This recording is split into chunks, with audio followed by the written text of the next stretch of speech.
시청자 여러분 안녕하십니까? 시청자들을 위한 YTN 옴부즈만 프로그램 시청자의 눈입니다.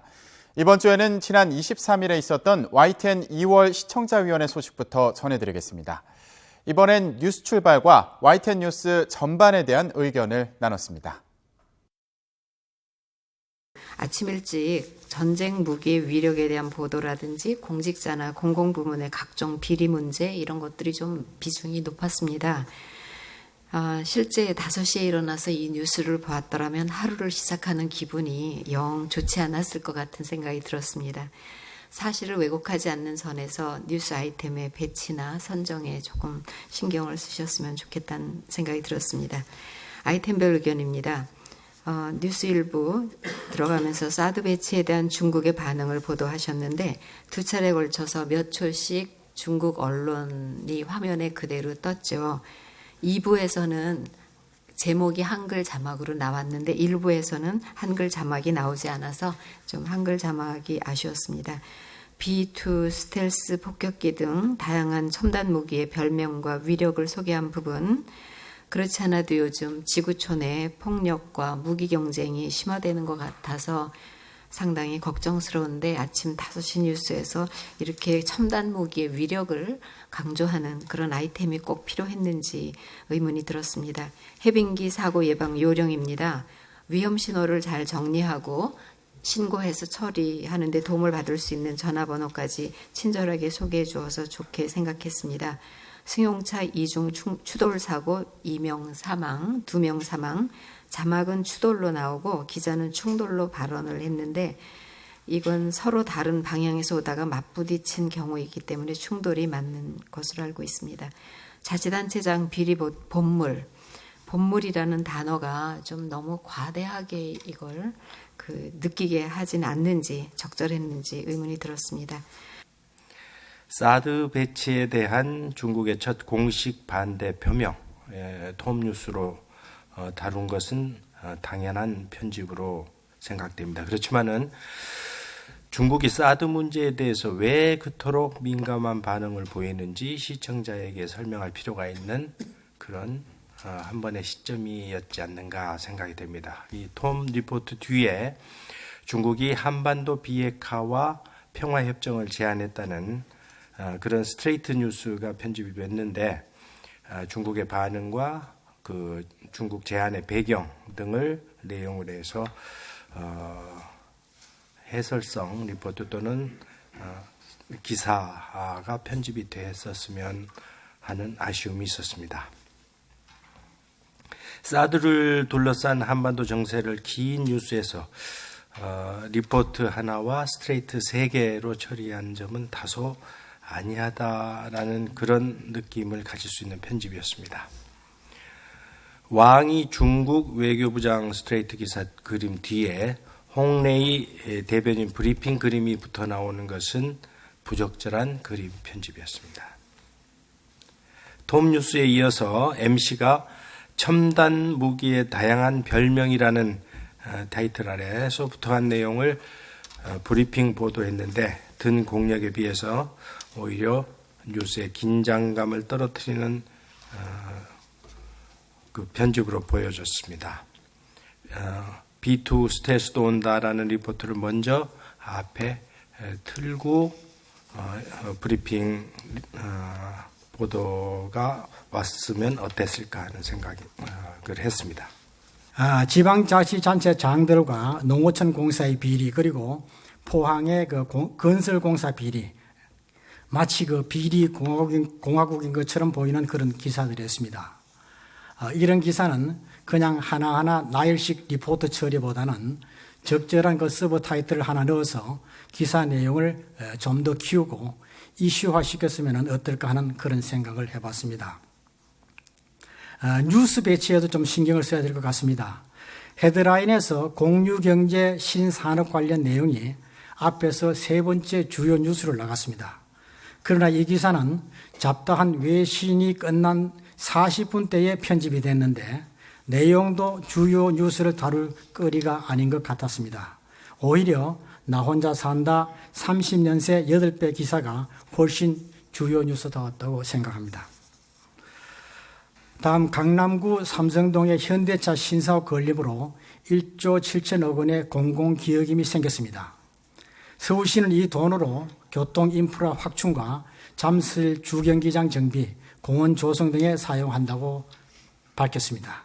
사실 이 돈을 놓고 강남구청은 영동대로 통합개발에 모두 써야 한다고 서울시와 1년 가까이 맞서면서 일부 소송까지 갔습니다.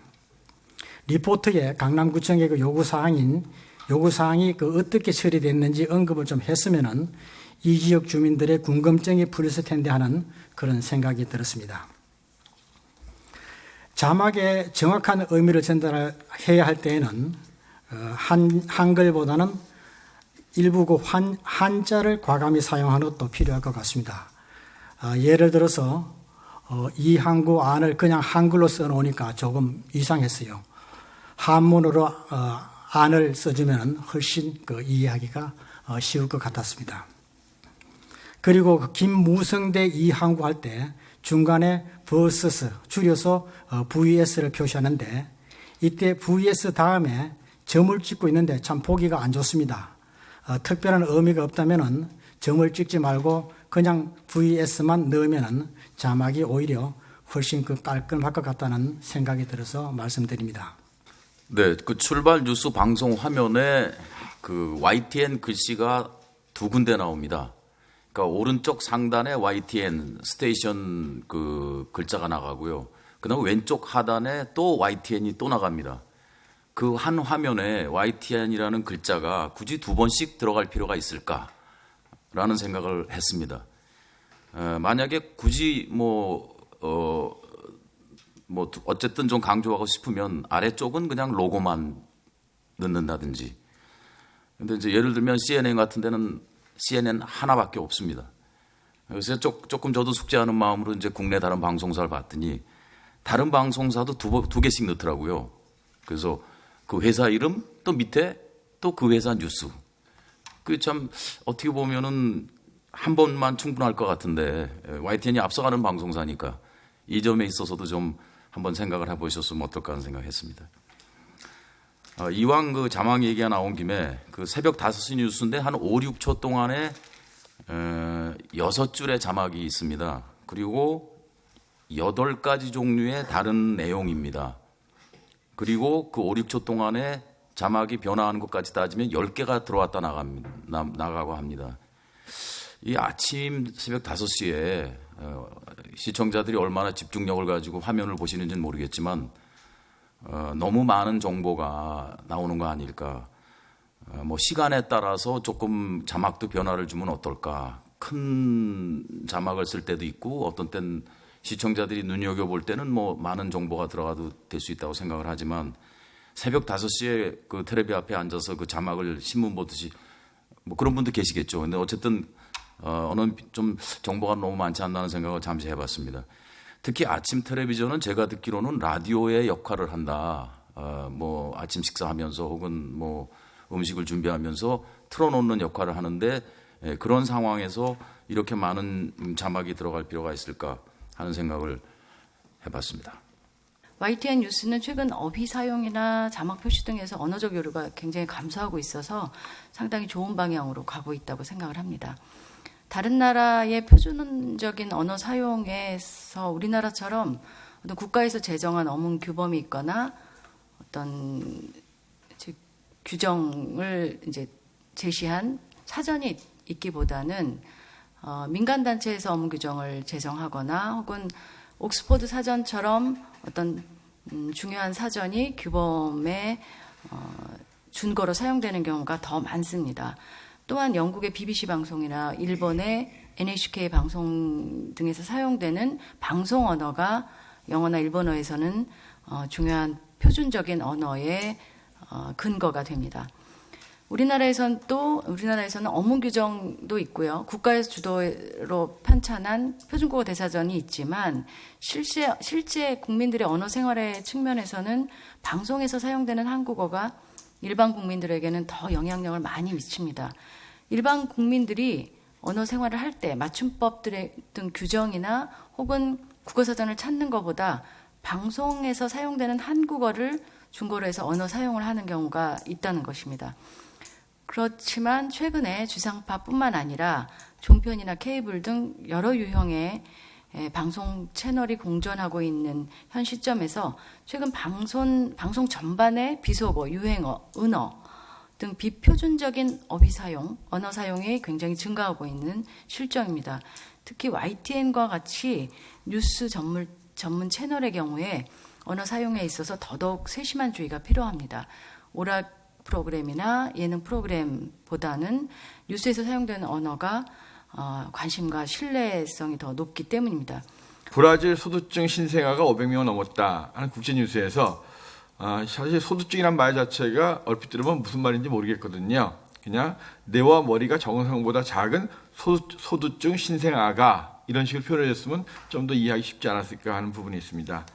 그리고 장애인을 외면하는 선거 공보물 보도에서 청각 장애인의 인터뷰를 실었는데요. 이 부분은 참 이해하기가 좀 힘들었습니다.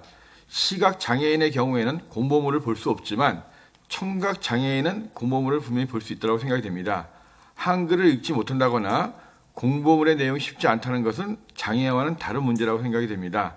장애인을 배려해야 한다는 것은 동의하지만 글을 읽을 수 있는 청각 장애인을 위해서 수화로 공보물의 내용을 알리는 것은 아니지 않나 싶습니다. 그래서 이 부분은 청각 장애인보다는 시각 장애인의 인터뷰가 좀 맞지 않았나 하는 생각이 좀 들었습니다. 그리고 일단 다음으로 이제 제 전체적인 제 의견을 좀 말씀드리겠습니다. 시간대에 따라서 청취자층을 좀 고려한 맞춤 뉴스가 필요하지 않겠나 하는 생각이 좀 해봤습니다. 새벽 시간에는 주로 젊은 사람들보다는 나이 드신 분들이 많이 보기 때문에 건강이나 장수 이런 뉴스를 좀 하고 글자 크기 좀 크게 해가지고 어르신들을 위한 배려 좀 했으면 좋겠고, 밤 11시 이후에는 주로 야간 시간에는 젊은 층들이 많기 때문에 여행이라든가 연애, 스포츠 또는 이제 우주 이런 첨단 뉴스도 좋을 것 같다 이런 생각 좀 해봤습니다. 그리고 전문적인 분야의 경우에는 좀 자문위원을 두어서 문자나 톡 등으로 미리 사전에 기사를 확인한 다음에 내보낸 시스템을 만드는 것이 어떤가. 중요 신문사에서는 신문이 발행되기 전에 미리 전문가에게 기사를 검색하게 하는 제도를 운영하고 있거든요. 그래서 특히 국제뉴스 같은 경우에 급하게 들어올 경우에 좀 이 전문가 자문 없이 기사가 나가는 분이 많은 것 같습니다. 캠페인을 이끌어 나가면 좋겠다라는 생각입니다. 국민신문고라는 프로그램이 이슈를 만들어내는 좋은 시도인데요. 이러한 이슈를 일회성이 아니라 지속적으로 계속 추적해서 만들어 나갔으면 좋겠다라는 생각입니다. 예를 들어서 초등학생 아들 시신 훼손 뉴스에 이어서 소재 불명 초등생들 추적 뉴스를 다루는 것처럼 이러한 이슈들을 발굴해서 YTN에서 지속적으로 캠페인으로 만들어서 이슈를 발굴하고 공론장으로 만들고 문제를 해결해 나가면 좋겠다라는 생각입니다. 6번째로는 YTN의 방대한 자료 화면을 적극적으로 활용했으면 좋겠다라는 생각입니다. 뉴스로 다 내보내지 못한 아까운 그런 이면의 자료 영상들이 많은데 이것들을 좀 더 잘 활용했으면 하는 생각입니다. 요즘에 말하는 소위 말하는 빅데이터 저널리즘과도 연결될 수 있을 것 같은데요. 그런 측면에서 돌발 영상과 같은 화제성 뉴스 폼에 좀 혁신적인 시도였는데 이런 것들 다시 좀 이어가는 것도 고려해 볼 필요가 있지 않을까 생각이 듭니다. SBS 비디오 머그나 JTBC의 앵커 브리핑, 팩트 체크, 짧지만 어떤 울림이 있는 임팩트가 브랜드 가치를 결정하고 다시 또 그 채널을 찾게 만드는 것이 아닌가라는 생각이 듭니다. 마지막으로는 조직 내부에서 뉴스 혁신에 가치를 부여하고 적극적으로 지원해 줬으면 하는 바람입니다. 디지털 퍼스트에서 모바일 퍼스트로 그리고 모바일 온리로 옮겨가는 시청자 행태에 주목해야 하지 않나 싶습니다. BBC3가 2월 달부터 방송 송출을 중단하고 온라인으로만 콘텐츠를 내보내고 있고 BBC 뉴스 채널도 전면 온라인으로 고려하고 있다는 점도 저희들이 고려해야 될 것 같습니다. 가만히 앉아서 시청자들이 찾아주기를 기다린 것이 아니라 시청자 발굴에 시청자 개발에 나서야 하지 않나 싶습니다. 특히 젊은 층 개발을 위해서 방송 플랫폼에서만 머물러서는 안 된다. 기사가 디지털 공간을 좀 여행할 수 있도록 페이스북이나 이런 곳에서 보다 더 많이 노출될 수 있도록 적극적으로 해야 된다는 생각이 들고요. 최근에 이슈가 되고 있는 가상현실 뉴스나 인공지능, 로봇 저널리즘, 빅데이터 저널리즘 이것들이 모두가 다 YTN에서 고민해야 될 화두라고 생각을 합니다. 그리고 우리 YTN에 연륜 있는 고참 기자들이 많은데 이 고참 기자들이 영상 칼럼이나 팟캐스트나 SNS를 활용하면서 YTN 내에 YTN 우산하라에서 또 하나의 브랜드를 만들었으면 좋겠습니다. 그리고 나중에 이 브랜드들 자체가 또 YTN을 연상시키도록 하는 작업을 할 수 있도록 YTN에서 적극적으로 지원을 해줬으면 하는 바람입니다. 많은 사람들이 아는 분들도 있지만 많은 분들이 이 중국이 이 한반도 사드 배치에 민감하게 대응하는 이유, 그 다음에 중국이 반대에도 불구하고 우리가 사드 배치를 이렇게 주장하는 이유라든가, 그러니까 우리나라에 사드가 배치된다면 우리나라 및 주변 국가에 어떠한 영향을 미칠 수 있는지 이런 것을 전문가 인터뷰를 통해 간략하게라도 언급하면은 이해하기 좀 더 좋지 않을까 하는 생각이 들었습니다. 백악관의 오바마 대북 제재 법안 서명하고 또 유엔에서 논의 중인 대북 제재 결의안, 이런 부분도 내용을 좀 실질적인 내용을 간략하게라도 언급하거나 도표로 보여주면은 좀 더 시청자들한테 유익한 정보가 될 수 있을 것이라 생각이 됐습니다. 다음으로 이제 국회에서 오늘 비경제 분야 대정부 질문 보도를 하는데 비경제 분야, 경제 분야 이런 일정이 미리 나옵니다. 그러면은 아침에 비경제 분야에 대해서는 정치, 외교, 통일, 안보, 교육, 사회, 문화 이런 쪽에서 대체적으로 어떤 것이 이슈가 되고 관심을 가질 필요가 있다든가 이런 거라도 간략히 좀 언급해주면은 분야별 핵심 쟁점을 해주면 시청자들한테 그날 이렇게 좀 뭔가 중점을 관심을 갖고 봐야 되겠다 이런 생각이 좀 들 수 있을 것 같았습니다. 선거구 법안 일괄 타결 관련 것도 이렇게 많이 여야가 이렇게 쟁점이 있고 다투는 거에 대해서는 수없이 보도되는데 여당과 야당이 주장하는 핵심 쟁점에 대해서 일부 설명은 했습니다만은 시청자들은 좀 궁금해하는 분도 좀 있는 것 같았습니다.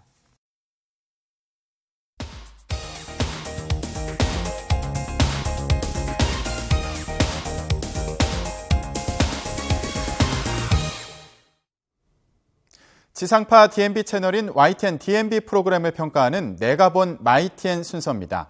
이번 주엔 이지사이언스와 신율의 시사탕탕에 대한 곽정래 평가원의 의견을 들어보겠습니다.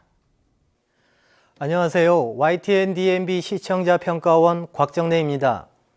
현실과 가상을 넘나드는 새로운 세계의 창출과 다양한 자연적 현상에 대한 지적 호기심을 자극하고 충족시키는 과학기술의 등장은 인류의 삶을 보다 풍요롭게 함과 동시에 인간의 지식과 인식의 지평을 확장하는 데 큰 기여를 해오고 있습니다.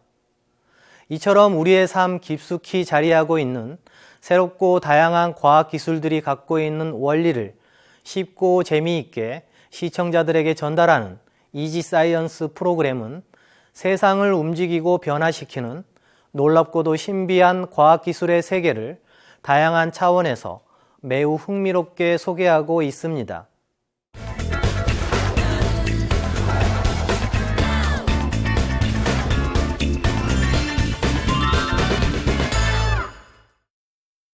지난 이지사이언스 방송에는 망원경, 우주로 통하다라는 주제로 인류가 결코 경험해보지 못했던 신비한 우주 세계를 볼 수 있는 통로로서 망원경의 발명과 발전이 인류에 갖는 의미를 시청자들에게 아주 쉽고 재미있게 전달하고 있었습니다. 특히 프로그램의 구성 차원에서 인상 깊었던 부분은 망원경의 탄생 배경과 천체 전문가들을 통해 육안으로 확인할 수 없는 넓고 광활한 하늘의 천체를 잘 관찰할 수 있는 다양한 망원경의 종류와 작동 원리를 시청자들이 이해하기 쉽게 설명하는 부분이었습니다.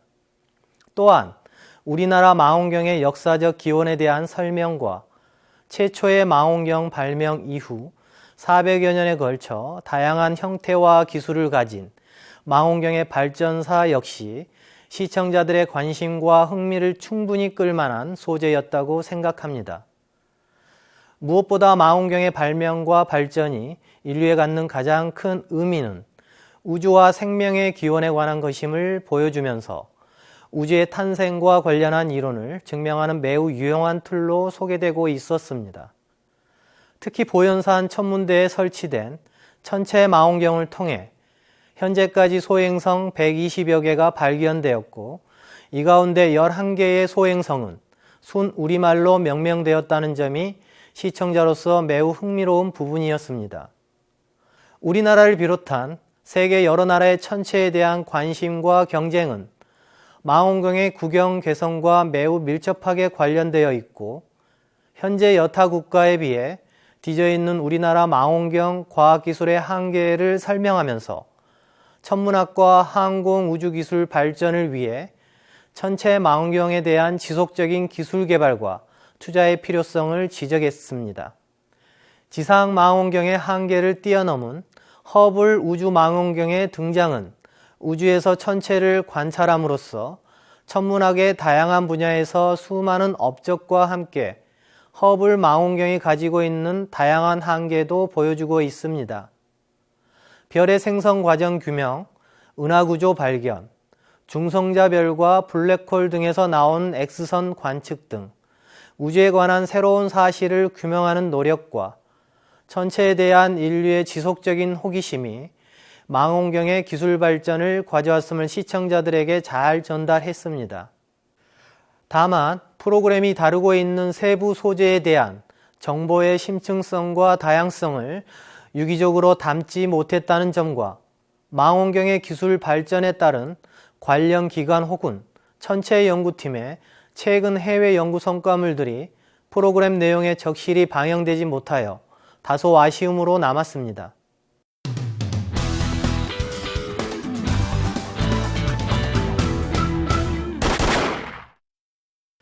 최근 북한의 4차 핵실험과 광명성 4호 위성 로켓 발사로 인한 후폭풍이 한반도 위기 상황으로 빠르게 전개되고 있습니다. 대내적으로는 정부가 전격적인 개성공단 폐쇄를 결정했고 안보 위기를 감안한 주한미군의 사드 배치 논의가 본격적으로 진행되면서 중국과의 외교적 마찰이 점차 가시화되고 있습니다.